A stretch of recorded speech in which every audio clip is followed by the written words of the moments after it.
Have you ever worried about money? Maybe bills are piling up, your salary is not enough, or your business seems stuck. You've prayed, but still wonder, will God really provide for me? I want you to know today that the Bible is filled with God's promises about our finances. He has made it clear that He is not only concerned with your spiritual life but also with your daily needs. In this video, we will uncover those promises, look at real stories from Scripture, and reflect on how they apply to your life today. 1. God promises to provide. Philippians 4 verse 19. Paul reminds us, "And my God shall supply all your needs according to His riches in glory by Christ Jesus." Notice it doesn't say according to your job or according to the economy. It says according to His riches in glory. That means God's resources are limitless.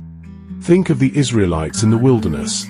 No farms, no shops, no salaries. Yet, every day, God rained down manna from heaven.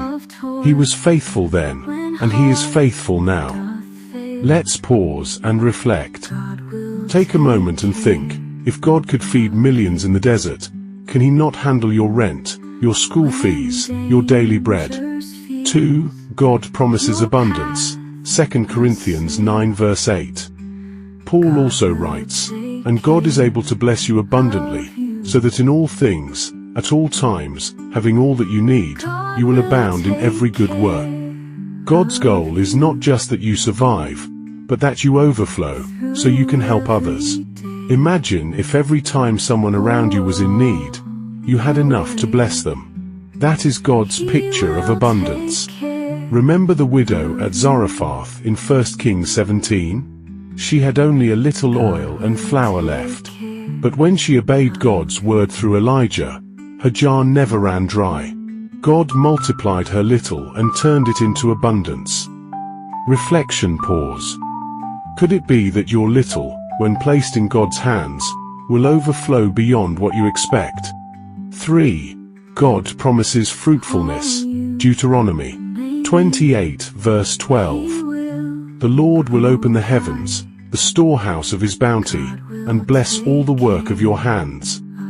This is a powerful reminder that God blesses not laziness but our efforts.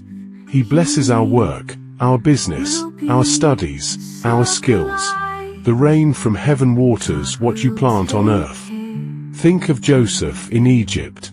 Whatever he touched, God made fruitful, from Potiphar's house to the prison, and finally in Pharaoh's palace. His diligence combined with God's favor led to prosperity. Pause and reflect. What is in your hands today? A small business, a talent, a skill? Invite God's blessing over it and watch Him multiply your fruitfulness. 4. God promises overflow. Malachi 3 verse 10. God challenges us. Bring the whole tithe into the storehouse. Test me in this. See if I will not open the windows of heaven and pour out blessing you will not have room to store. This is the only place in Scripture where God says, "Test me." Jesus once watched as people gave their offerings. A poor widow gave just 2 coins, but Jesus said she gave more than everyone because she gave from her heart. Generosity attracts heaven's overflow. Reflection pause. When we honor God with our tithes and offerings, we step into covenant blessing. Could it be that the key to your overflow is in your giving? 5. God promises peace and freedom from anxiety. Matthew 6 verses 31 to 33. Do not worry, saying, "What shall we eat?" or "What shall we wear?" But seek first His kingdom and His righteousness, and all these things will be given to you as well. Jesus pointed to the birds of the air. They don't plant or harvest or store in barns, yet God feeds them. He looked at the lilies of the field. They don't labor or spin, yet even Solomon in all his wealth wasn't dressed as beautifully as they are. Reflection pause. If God feeds the sparrows and clothes the flowers, how much more will He care for you? Worry adds nothing to your life. But when you put God first, His kingdom, His righteousness, He promises to handle your needs. Peace replaces anxiety when you trust the Father's heart. 6. God promises security, even in famine. Psalm 37 verses 18 to 19. In times of disaster they will not wither. In days of famine they will enjoy plenty. Isaac lived in a time of famine. While others were withholding, afraid to plant, Isaac sowed seeds in the land. And that same year, the Bible says, he reaped 100-fold because the Lord blessed him. Reflection pause. The world may say, save everything, hold back, survive. But God can bless you to thrive even when times are hard. Inflation, recession, famine, these do not cancel out God's promises. His blessing sets His children apart in every season. 7. God promises reward for diligence.